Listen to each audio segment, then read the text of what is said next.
Halo semuanya. Perkenalkan kami dari kelompok 4 yang beranggotakan saya Naisila Hairunisa presensi 27. Saya Safa Rizka Zalia presensi 33. Saya Aida Fatimah Azhara presensi 2. Saya Dewa Redi Ramadhani presensi 9. Saya Muhammad Arifin Ilham Bintang presensi 21. Saya Irgawan Ahmad Akbar presensi 16. Jadi di sini kami akan melakukan wawancara bersama salah satu pengrajin gerabah di Kabupaten Magelang di Arum Art. Assalamualaikum warahmatullahi wabarakatuh. Oke, jadi teman-teman semuanya, kami dari kelompok 4, kami di sini akan mewawancarai salah satu pengrajin di daerah Kabupaten Magelang, tepatnya di Borobudur, yaitu pengrajin gerabah. Oke, jadi di sini kami bersama Ibu. Ya, nama saya Ibu Iton atau bisa disebut Bu Iton atau Mbak Iton sama aja. Oke, jadi beliau ini merupakan salah satu pengrajin gerabah di Dusun Kelipo. Di Dusun Kelipo. Namanya Gerabah Harumat. Nah, oke, jadi di Gerabah Harumat itu punya 2 ya, Bu? Iya, ada Gerabah Harumat 1 sama Gerabah Harumat 2. Kebetulan dengan ini di sini di Gerabah Harumat 2. Oh. Ya, yang di Gerabah Harumat 1 itu yang di sebelah yang di dalam desa sana sama Bapak. Oh. Oke, jadi Ibu apa yang membuat Ibu tuh pengen buat kerajinan gerabah, mendirikan Arum Art ini? Oh, jadi di samping kita ini untuk melestarikan budaya, Iya. kita juga gerabah sebenarnya di Dusun Kelipo ini itu semuanya turun temurun. Oh. Ya, jadi dari zaman nenek moyang kita itu udah pada buat gerabah ya. Jadi di tahun 2004 itu Pak Supoyo itu membuat kelompok yang dulu namanya Bina Karya. Iya. Kita kelompoknya itu ibu-ibu rumah tangga semua. Jadi memang pengrajin di sini tuh kebanyakan adalah ibu-ibu. Nah, setelah tahun 2016 Iya. kita pecah dan kita mendirikan mandiri namanya Gerabah Arum Art. Ya. Gerabah Harum Art itu diambil dari nama adik saya, kebetulan namanya Dwi Arumsari, jadi diambil dari nama itu. Dan dia kebetulan yang menggeluti di dunia pengkeramikan, dia juga bikin keramik handmade. Oh, wow. Gitu. Jadi memang untuk melestarikan budaya itu kan penuh dengan perjuangan juga. Iya. Ya, apalagi kita itu kayak pusoko gitu ya, turun temurun. Iya. Dan harus memang benar-benar ada rasa mencintai dari gerabah itu sendiri gitu. Berarti itu karena turun temurun, nggak ada yang kayak les khusus gitu? Ada pelatihan itu ada tiap tahunnya, cuman untuk akhir-akhir ini karena kita sudah berjalan ya, termasuk sudah sukses di Kabupaten Magelang ini. Jadi untuk pelatihannya itu sudah beda lagi. Di sini udah pelatihannya masuk ke batik, ada kita batik wayang suket itu beda desa, beda dusun gitu. Tapi masih satu desa. Gitu. Kalau biasanya kendala-kendalanya dalam pembuatan gerabah itu apa? Kendalanya satu itu di musim ya, karena kita itu kan masih pakai alam. Jadi untuk pengeringannya kita itu masih pakai sinar matahari. Ya, jadi ketika nanti mendung atau pas musim penghujan ya kita lebih molor sedikit untuk deadline-nya. Yang biasanya kita kalau lagi musim kemarau seperti ini bisa 2-3 hari udah bisa dibakar. Kalau musim penghujan bisa seminggu, bisa 8 hari baru terbakar. Terus sama di pemasaran kita sebenarnya masih, walaupun sudah seperti ini tapi masih seperti kurang gitu, karena selain di dunia pariwisatanya kita juga di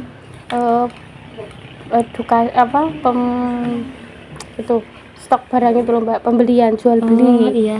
Jadi kita itu terkendalanya itu di pemasaran, yang dimana di dunia pemasaran itu banyak harga banting membanting karena persaingan harga itu kan semakin ketat toh.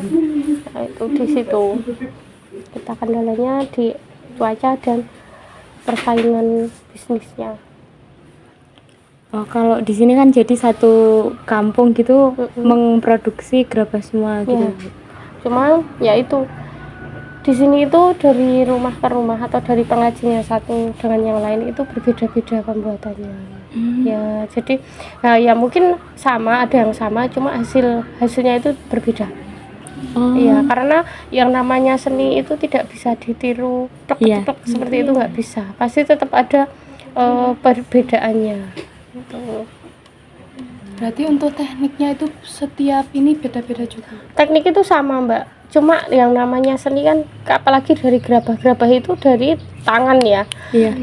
Ya, ketika kita itu semakin lama, semakin menekuni, itu nanti hasil akan mengikuti ya, semakin bagus. Cuma kalau yang namanya ibu-ibu yang tadinya udah buat ya kayak pot, suruh bikin souvenir, itu tetap nggak jadi. Iya, karena mereka sudah bikinnya tangannya gede gitu loh. Jadi kalau suruh bikin yang hasil kecil-kecil nggak bisa. Nah, tapi kalau yang souvenir yang kecil-kecil sama aja. Kalau mereka tidak belajar lagi mau bikin yang gede, mereka kesusahan. Nah, terus kalau yang di tempat kita khususnya Arom Art itu kita selalu berinovasi terus. Karena setiap customer itu akan memberikan tantangan tersendiri dan tidak sama apa yang diinginkan mereka. Jadi mereka itu pinginnya ya aku iki jadi berbeda. Jadi mau nggak mau kita harus belajar lagi, belajar seperti itu. Nah, kalau dari situ, kalau untuk Arom Art tersendiri kan itu tiap tenaga katanya bikinnya juga sama. Nah, kalau di Arom Art tersedia ada ciri khusus nggak kalau buat bedain ya ini tuh gerabahnya Arom Art gitu. Ada. Jadi di dusun Klipos ini yang bisa membuat sesuatu yang tipis itu bisa dihitung jari. Ya, karena mereka dominan dengan yang tebel-tebel.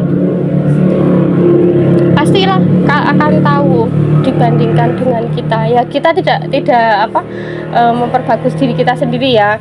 Ya jadi barang yang kita produksi itu akan tipis dan hasilnya akan bagus. Karena apa? Telaten. Ya kalau mereka yang di lain dari di kita itu waton gitu loh.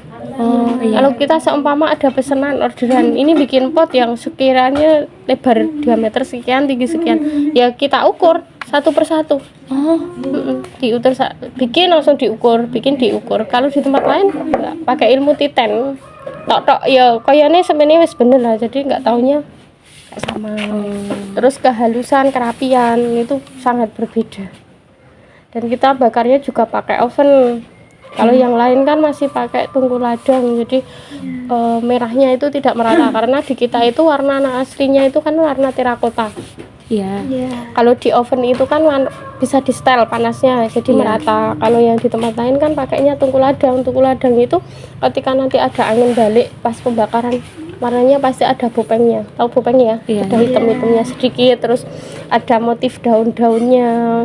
Jadi tetap bagusan yang pakai oven itu. Tapi kalau lama pembakarannya pakai oven sama tungku ladang itu lebih lama mana? Kalau untuk kelamaannya ya pakai tungku ladang. Kalau oven kan tergantung dari besar kesini oven. Kalau di punya saya itu 4 sampai 5 jam. Di tempat Bapak lebih gede lagi. Itu bisa 8 sampai 9 jam. Tergantung isinya. Ya, kalau yang di tunggu ladang seharian. Ya, tergantung apa yang dibakar. Kalau ketahanan lebih tahan yang mana? Sama, sebenarnya sama, Mbak. Dan di tungku ladang itu malah kadang sampai kayak makanan tuh overcook gitu loh. Kalau nggak cepet-cepet dibongkar kadang overcook. Jadi ketika nanti overcook itu barangnya yang tadinya simetris bulat itu bisa agak bengkok dikit, jadi abstrak-abstrak, dan mereka warnanya juga udah nggak merah lagi, agak ke ungu-unguan. Kalau itu apa bahan bakunya itu dapatnya dari mana? Di daerah sini Oh, apa? iya. Jadi bahan baku kita kan tanah liat ya. Jadi tanah liatnya itu diambil dari tanah sekitar sini, dusun sini. Jadi diambilnya itu kedalamannya lebih dari 1 meter dari permukaan. Bisa diambil dari sawah, bisa dari kebun. Tapi kebanyakan di kita ambilnya di kebun. Jadi di sini ada yang punya tanah lebar gitu, terus dijual tanahnya itu tanpa sertifikat ya. Jadi lebih aman. Digali Mbak, gali kayak sumur gitu.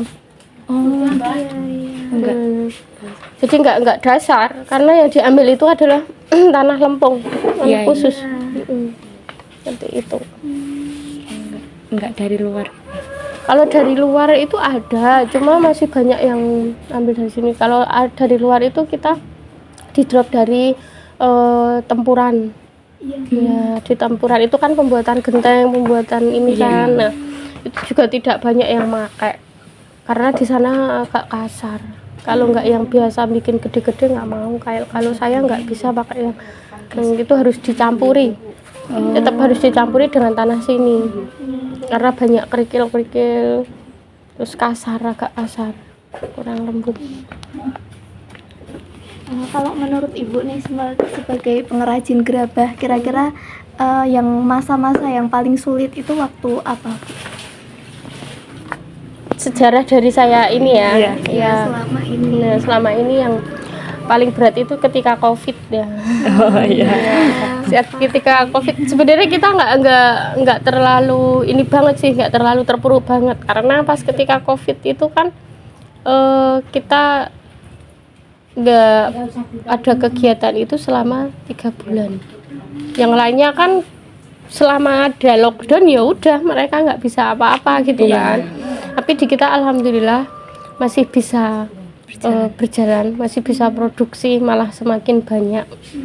Jadi ketika COVID itu 3 bulan kita ini istilahnya kayak apa ya, shock gitu kan. Yang tadinya saya sama bapak itu udah ada jadwal masuk itu padat, bulan Januari itu udah ada masuk sampai full bulan April.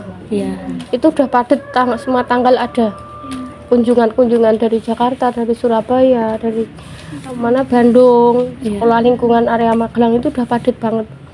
Ketika COVID sudah masuk di cancel. Nah kita kan shock juga, nggak bisa iki piye ya gitu. Padahal kita juga yang namanya manusia pasti ada tanggungan sendiri kan. Nah, terus kita seminggu itu tidak beraktivitas.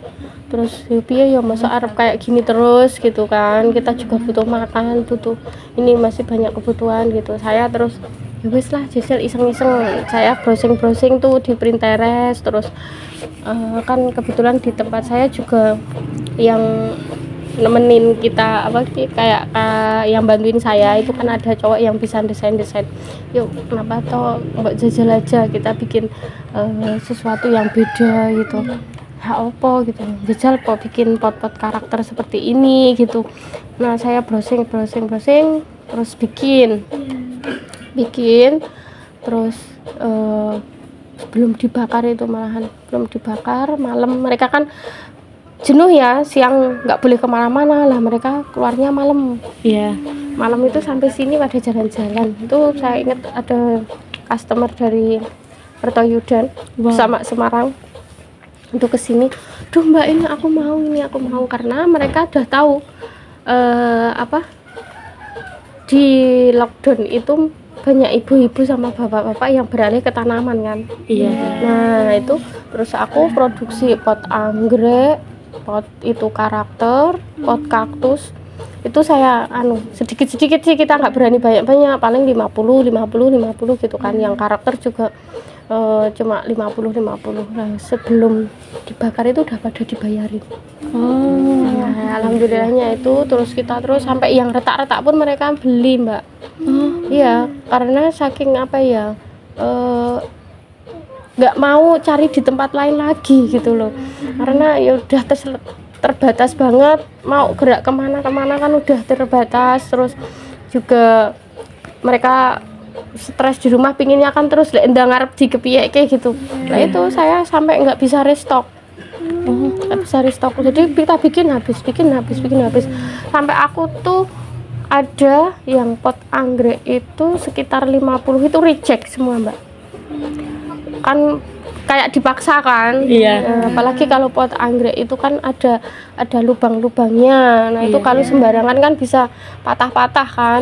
Nah, itu reject itu 50 dibeli semua, Mbak. Udah tak timbun loh, udah tak singkirin gitu loh.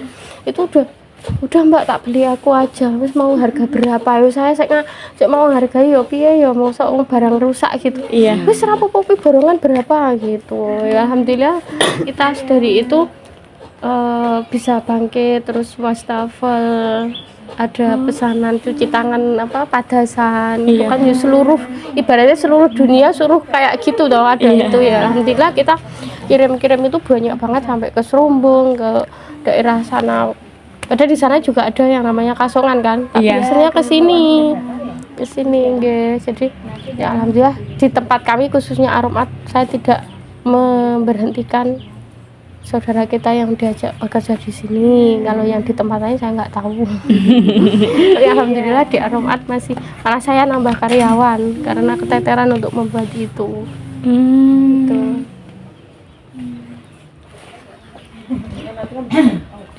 Menurut Ibu, apakah teknologi itu berarti cukup membantu sampai sekarang ini untuk kayak inovasi, sangat juga? banget. Jadi di COVID itu, setelah kita berjalan 3 bulan, ini kita sudah istilahnya si songguyu gitu. Iya. Jadi saya bisa tersenyum, yang lainnya udah saya pedih gini. Alhamdulillah kita enjoy aja. Nah, itu ada salah satu mahasiswa dari Jogja. Mereka itu kalau nggak berenam bertujuh. Lah kan aku dulu belum punya bangunan ini ketika COVID. Terus mbak-mbaknya itu tuh pada bikin TikTok, vlog awal-awal TikTok itu, TikTok muncul kan pas ketika COVID kan. Nah itu bikinnya di Gerabah Aromat 1. Kebetulan aku juga pas ngajari tamu Prancis sama mama saya itu ngajari yang mahasiswa itu.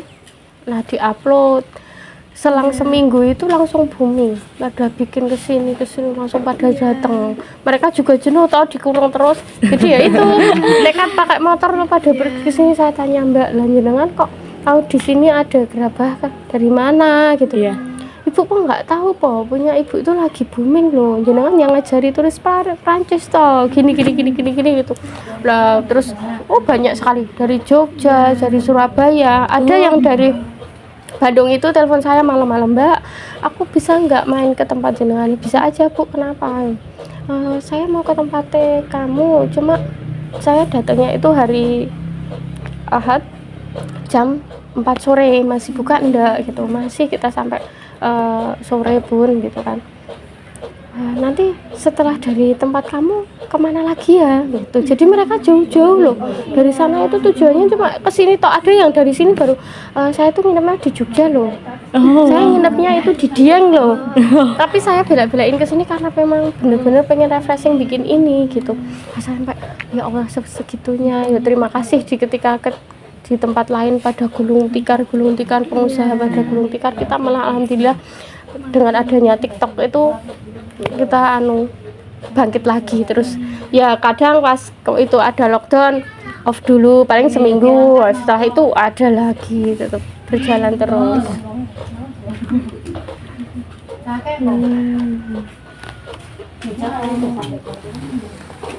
Kalau di Aromat ini pernah ekspor ke luar-luar gitu apa untuk pesanan aja gitu? Jadi kalau kita itu tuh sebenarnya yang kita unggulkan kan di jasanya kita bikin, ya. Di kita bikin itu secara tidak langsung turis luar itu udah bawa kerajinan kita. Jadi mereka bikin, mau nggak mau mereka bawa, karena mereka kalau orang luar negeri itu antusias banget dengan hasil karyanya sendiri. Jadi udah di mana-mana udah dibawa, Mbak. Udah dibawa. Terus selain itu kita juga ada temen yang dari Semarang itu istilahnya dia itu tengkulak di kita. Mereka yang finishing dikirim ke Malaysia, ke Dubai, sama ke yang satu lagi di mana ya, Dubai, Malaysia, Tibet kalau nggak salah. Jadi udah banyak sekali hasil karya kita yang udah dibawa keluar. Di sana itu udah tidak booming, di kita baru booming setelah 5 tahun kita produksi. Di Indonesia baru booming. Ya, cuma kita nggak berani produksi banyak di sini karena kita menghargai karya dia, kan udah pesan dengan kita nih. Kita nggak berani dong untuk menghancurkan harga dia. Saya nggak tahu mereka jualnya berapa. Kalau aku jual di sini kan karena saya yang bikin, ya sakarepku dhewe ngargai gitu loh. Nah, seperti itu. Terus pernah tuh kita tahun 2000-an itu ada penulis buku itu wawancara sama bapak, ya mereka bikin sama wawancara, jadi menggali kegiatannya bapak kesehariannya, terus kayak story-nya bapak sampai di sana itu dibikin buku, dan itu penulis terkenal mbak, kita nggak tahu ngertinya ya menglondo gitu tahu-tahu ada temennya kesini cari yang namanya Pak Supoyo gitu. Terus itu setelah mereka bikin, oh ya ternyata orangnya ramah gini. Terus dibilang, Bapak kamu tahu nggak, kamu itu di buku loh, ada loh cerita kamu itu. Lah siapa yang bikin? Terus dikasih tahu, dia kan bawa. Terus ini loh Pak, bukunya tebel segini mbak, bener. Aku juga tahu itu. Terus dibikin tebel gini, dikasih tahu, Bapak ngajari ini berapa bulan yang lalu gitu. Oh iya benar, saya ngobrol banyak di sini gitu. Ini Pak, buku ini dibikin limited. Buku ini harus bener-bener kayak inden dulu gitu loh.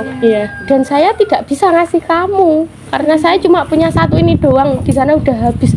Sampai bapak saya, wah segitunya ya. Mereka itu berantusias itu. Selain itu juga banyak sekali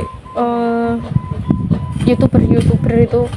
Nanti kalau pengen lihat Pak Supoyo seperti apa bisa dibuka di YouTube. Udah banyak banget. Kalau saya cuma seliwar aja. Berarti untuk yang Arum Art 2 ini emang yang mengelola ibu gitu? Ya sebenarnya kita kan bisnis keluarga, jadi rawiri mbak. Ya, jadi kita masih di bawah naungan bapak. Cuma yang sekarang kan bapak di balik layar. Ya, lebih di balik layar. Jadi yang mengelola ini kebanyakan keluarga, masih saya, adik saya, mama, suami saya, terus saudara-saudara gitu. Bapak cuma kadang kan bapak juga ada sering ini dapat orderan sendiri toh, nggak bisa diganggu karena kalau sesuatu produk yang sudah masuk ke bapak itu akan dibikin sama bapak, itu loyalitas banget, nggak bisa dibikin sama saya sama adik saya, nggak bisa, harus bapak. Seperti itu.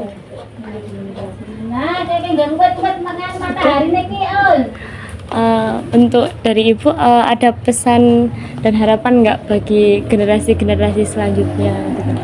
Ya, untuk generasi muda sekarang ya alhamdulillahnya sekarang sudah ada wadahnya, khususnya untuk anak-anak muda di Dusun Klipoh ini. Itu sudah ada sanggarnya sendiri.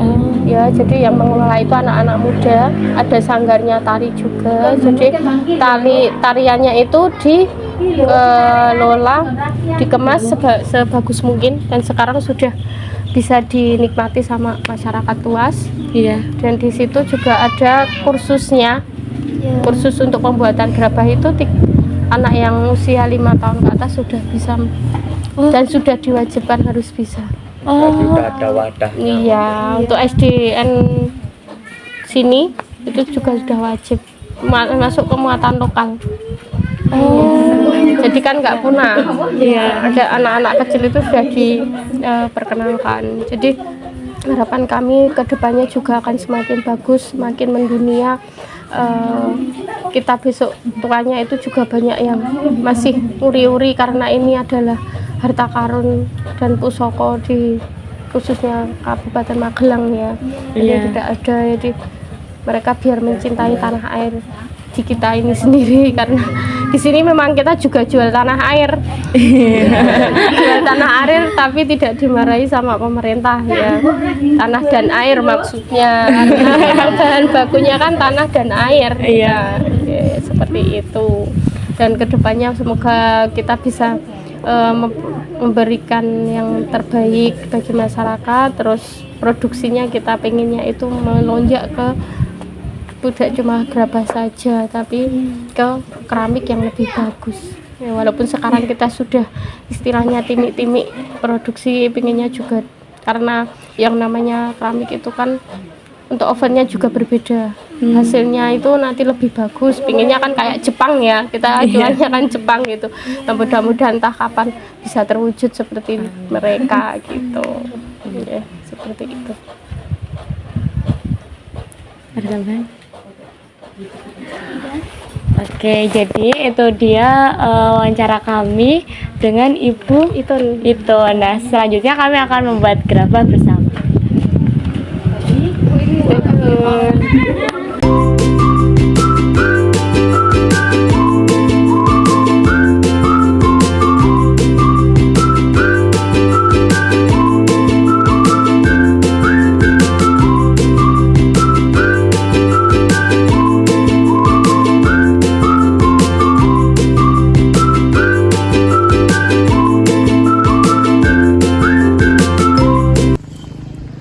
Oke, itu dia keseruan kami di Arum Art Borobudur. Sampai jumpa di selanjutnya.